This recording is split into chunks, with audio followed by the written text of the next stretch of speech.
pockets of benefits. I'm talking about in the sense of multi-unit situation. Never throw a stone on harness nets. In Cycle Corporation of India, which was there, even today it is there. There are very funny organizations under Central Public Sector. There is what is known as Havan Funds Corporation. Their job is to, Havan, it is still there. It is there in Ashoka Hotel, they registered office. Room number so. They actually, give on hire helicopters. Why the government should enter into that funny area, I do not know.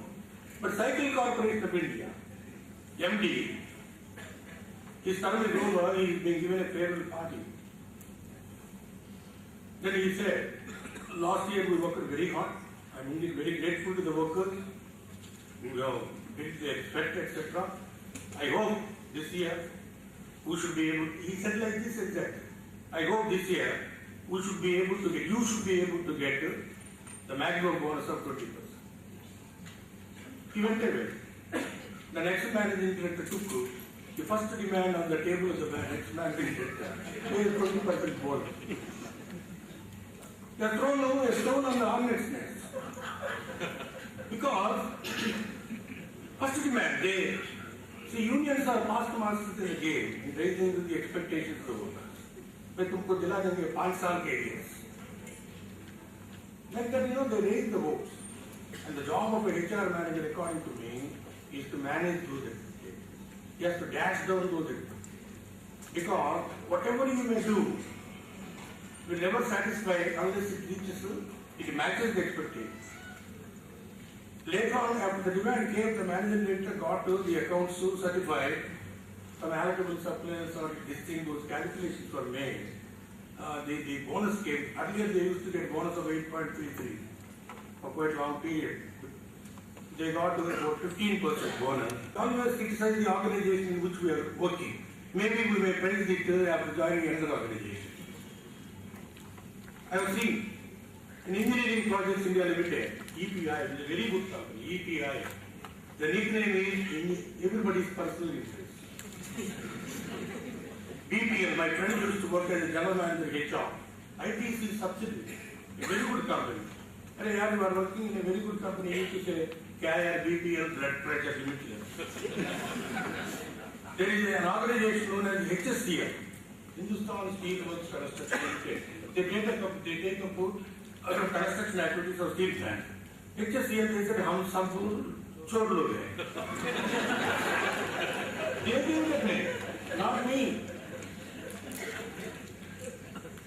That's why I always say, never spit into the well from which you drink water.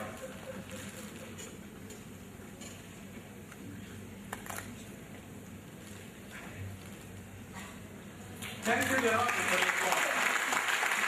Once I went to Uddhav Bhavan. Sometimes, in government offices, you need not ask anybody where the toilets are. They will be stinking from a very long distance. Uddhav Bhavan, since it is stinking, I went to that. The sweeper is standing with a stick and a brush. As if he is giving a pose for a movie. Why don't you clean it? Why don't you clean it? It is stinking. तब कुछ मिलता नहीं था क्या मिल रहा है वो polythene this penile गिनाइल वो मिलता नहीं है but DGSNT purchases crores worth of multi-billion crores worth of food these materials every year वो कहाँ जाता है भाई वो बड़े लोग सब खा जाते हैं साथ अरे what do you mean नहीं वो खा जाते कुछ नहीं मिलता तुमको वो थोड़ा बहुत मिलता है वो हम खा जाते हैं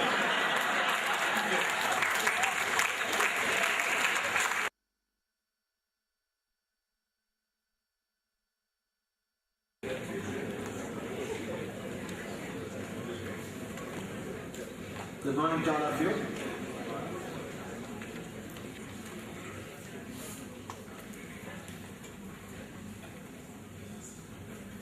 We are living in an environment where judicial activism is on the increase.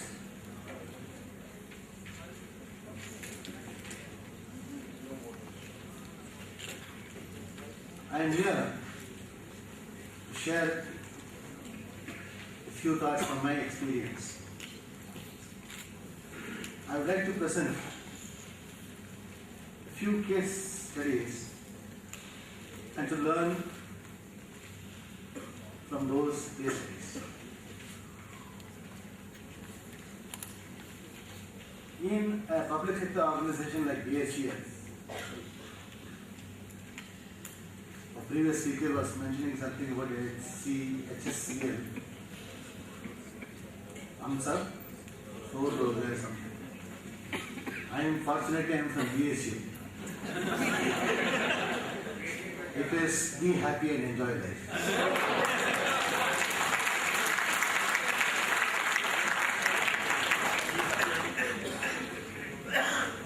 In an organization like BHEL, the public sector, earlier days when we were making recruitment, it was classified into different categories: A group, B group, C group, and D group. A group stands for executives, where the recruitment is to take place on a all India basis. A centralized examination will be conducted, and from amongst those candidates who are applying for that, a selection will be made on an all India basis. But for Group C and D posts,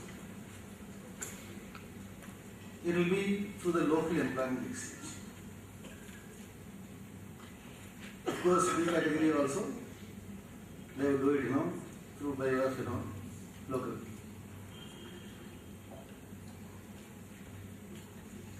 We used to send our requirements to the local employment exchange, consider the candidates who are sponsored by the employment exchange, make a selection out of that. Things are going on smoothly. One person from Andhra Pradesh only, there's a dispute. In the case known as Excise Superintendent Malkapatnam, Krishna District AP versus KP and Vishweshwar Rao and others. His main contention was, when candidates are considered only from employment exchange, they don't sponsor candidates in a fair manner, and many of the people do not get an opportunity to be considered. So that is a violation of this right to equality. The Supreme Court gave a direction that apart from considering the candidates sponsored by the employment exchange, to be fair, we should also notify the requirement in employment news and announce the vacancies in the All India Radio and things like that. And all those people who are applying against those advertisements should be considered along with the candidates from the employment exchange. Now the scenario changed. Earlier, when we were recruiting people from the local employment exchange, that was also done with a purpose. That was to provide more employment opportunity to the local people. Because when a public sector organization like BHEL comes up, one of its objectives was to generate more employment opportunities to people. But with this direction from the Supreme Court, we are now required to consider all those who apply against the open advertisement published in newspapers. As a result, say for example, we are recruiting from 300 artisans, 30,000 applications are received. The selection process becomes all the more complicated. And it gets aggravated because of the demand for employment of the local people. With the Telangana and other issues, I do not get into details on those things, but we cannot lose sight of that also. The demand is to see that only local people are provided with employment. Whereas, as per Supreme Court guidelines, as per corporate guidelines, you are required to do it as per, on an all India basis. The HR man is really caught. if he is really doing it locally, if he is not doing it now as per the corporate circular, he is not being allowed to proceed. But if the adequate number of local candidates are not selected, then the unions and others come in the picture. They see to it that the selection process is not carried out. The issue gets stalled. It is something like this, like what happened in a Zen monastery. The Zen master takes a goose egg and puts it in a glass bottle. Over a period of time, the goose egg hatches. The goose comes out. But it is in a bottle, but it is not able to come out. The master gives it to his disciples and asks them to find a way how the goose can be taken out without breaking the bottle. So this is the kind of syndrome in which we are finding ourselves placed. Similarly, we heard many people talking about transparency. I am afraid there is a tendency in the name of transparency to apply mathematical formulas on human beings. But this happens particularly in matters of recruitment. For example, suppose now you are making a recruitment of pharmacists in your organization. And if you have to assign marks for their experience as part of the selection criteria, the person who works in a pharmacy store, a small pharmacy, he claims, say 3 years of experience. And there is another person who has worked in a multi-speciality hospital, and he also claims 3 years of experience. Now, the tendency is to assign for every 1 year of experience 2 marks. That means both the fellows will get 6 marks. But as members of the selection committee, should we not differentiate between the experience of working in a small dispensary and working in a major hospital? We need to see that the human element, the judgment, is not taken away by applying only mathematical formulas in such matters. There is an erosion in value system. People are becoming increasingly selfish and therefore becoming more and more litigant. This litigation starts even before they join the organization, while they are serving in the organization, and even after their retirement. There are cases.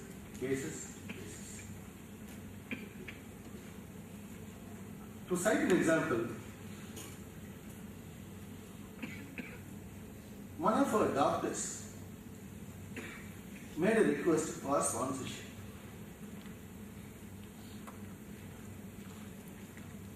He wanted to specialize in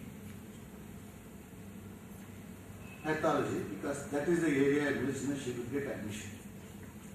Whereas we never had any requirement for a pathologist in a hospital at ours. We already had some 2-3 people who are already specialized in that. Now, it is her expectation that her need should be met. When there is an individual requirement and when there is an organization need, we should see to it that if the organization need and the individual need can go together, it's fine. But otherwise, the need of the organization has to be given priority over the individual needs. But the general tendency is that I should get whatever I want at the cost of the company. He was insisting on a sponsorship. But ultimately, because of the repeated representations and all these things, we gave a steady lead in case of sponsorship. But this gentleman belonged to the scheduled caste and scheduled tribe community. And because he was denied of this sponsorship, he filed an atrocities case, SCST atrocities case, right against, right from the personal officer who initiated the note up to the director person, implicating everybody in the case and saying that all these people are against me and they have now committed atrocities against me because now I belong to this particular caste or community. The point I am trying to make is there is a tendency to misuse the provisions of law. When we are dealing with service matters, there is a question of any atrocity issue. But people take shelter against these kind of provisions and go for more and more litigations.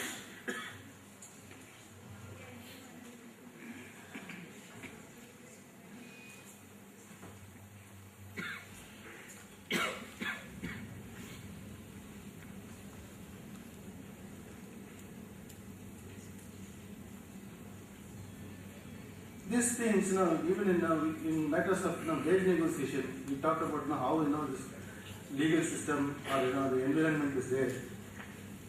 In a wage negotiation situation also.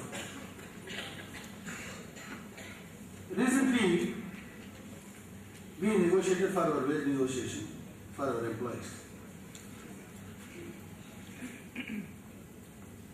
There, the demand from the workers were that you are paying a higher increase to the executives, whereas the increase that you are giving to the workman category is not to the desired level.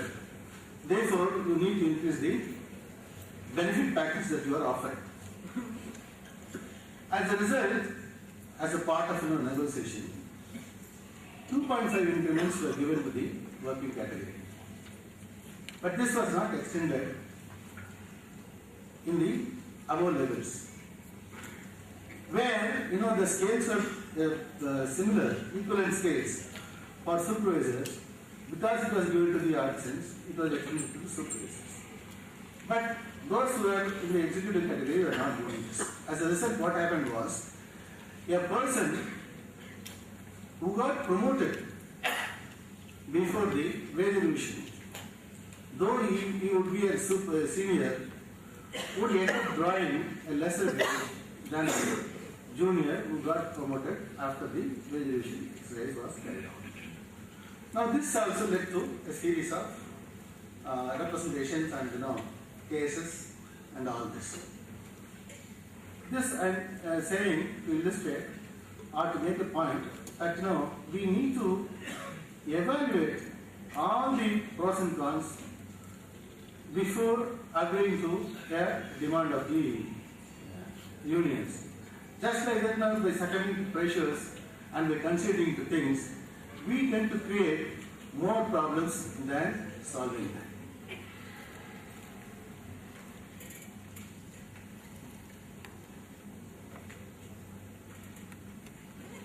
Yeah, an employee who was involved in a criminal case, because of his involvement in the criminal case, he was placed under suspension, and as a result of the case, he was punished also, and because of the punishment, he had to lose his promotion. But this person, though he has been punished in the lower court, goes for an appeal in the higher court, and the case is pending. Meanwhile, this man retires. After his retirement, the higher court acquits him of the charges. Now, even after retirement, he represents to the management saying that because of this case, I have lost so much monetarily, I should be given my wages and royalties retrospectively. So, the tendency of the working class is that even after the retirement, they would like to raise disputes and things like that. When it comes to disciplinary matters, there was a stage where even for taking away a washing soap or a laundry cloth that was issued to the employee, they have been terminated from service in the early days. But today, such a thing cannot be done. the awareness level of the employees or the is increasing, and almost everybody is taking recourse to the Right to Information Act, so that with that they would be in a position to raise more and more disputes. So it is absolutely necessary for us to ensure that we develop strategies in such a way that we try to integrate more value systems in the minds of the people, in the minds of the employees. We try to make them feel more loyal to the organization, so that they would be more committed and will be more productive in their work life. So this is some of the thoughts I thought I would share with you.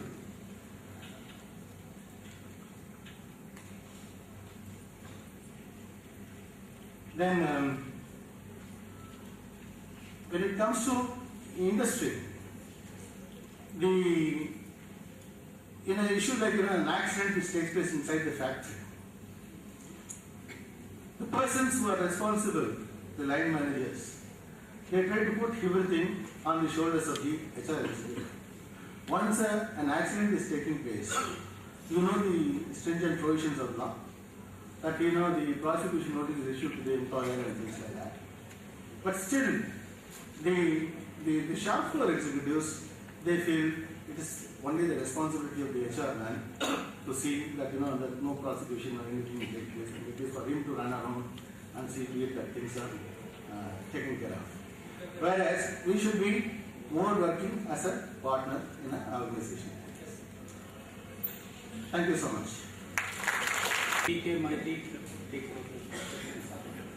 was emerged from the SDJ pipeline department of ONGC. SDJ means S Hazira, V for Vijayapur, Hazira is in Gujarat, and V for Vijayapur in Madhya Pradesh, and Jagdishpur in UP. And the main business of Gas Authority of India Limited at that time was for transportation and marketing of natural gas, and subsequently we have been diversified our business, and subsequently we have constructed, operated and maintenance of LPG plants and compressor stations.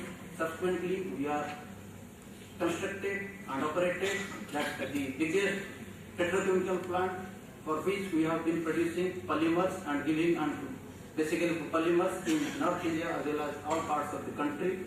And so nowadays we have also come to telecom business, and thereafter we have been switched over to city gas distribution, that is CNG in vehicles and PNG, domestic PNG in the domestic houses in Delhi and in Mumbai and in other cities of our country. And I mean to say that at present we have got 7 LPG plants, 1 petrochemical plant and 6 compressor stations for transportation of natural gas.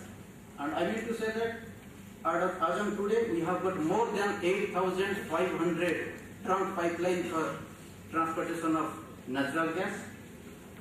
And we have also entered into this exploration and production, and as of today we have got 27 E&P plugs, including 2 plugs in overseas also.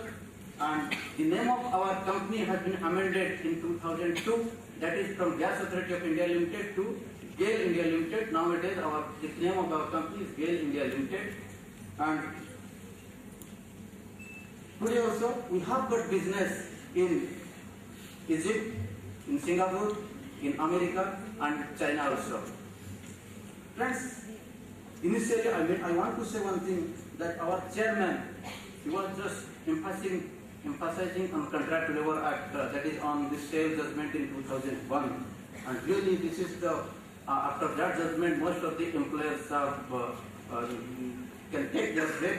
And I want to say that one thing, when I was posted in Northeast, I was Vice Chairman of Operation Chapter of NIPM, and the Chairman of NIPM was from ONGC, and he has asked me, because there was any discussion in that meeting, he asked that the issue of contract labor, and he asked me, so who can give a presentation on contract labor for information of HR executives?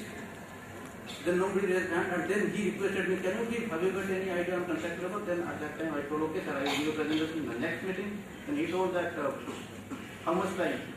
I said that the PU now within 1 hour.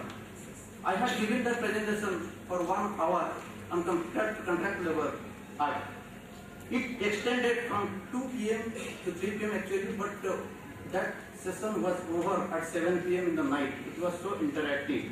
And thereafter the chairman of NIPL Upper Assam chapter, he requested me to give such presentation to all the ONGC officers, all ONGC heads of the departments posted in Upper Assam. Then I had given such presentations once after 7 to 8 days, and this was very much interactive.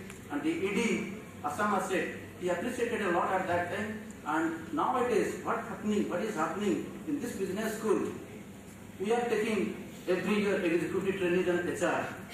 And whenever any question is asked to them in the interview board itself regarding labor laws, none of them answer a single question, and they are saying themselves as on labor law we do not know anything. We do not know what is happening. Because I can say you, in that Manesar plant, the Maruti Udyog Limited, when out the labor problem was continued up to how much days? Before 2 to 3 years back, the Hero Honda problem in Gurgaon, that was continued for how many days? Even in Noida, one vice president HR in the private industry, he was thrown away by the employees in their boiler before last year. In Odisha, when a general manager, he was coming from plant to his residence to have his lunch. His car was stopped on the way and the driver was thrown away and the vehicle was set on fire. All these things.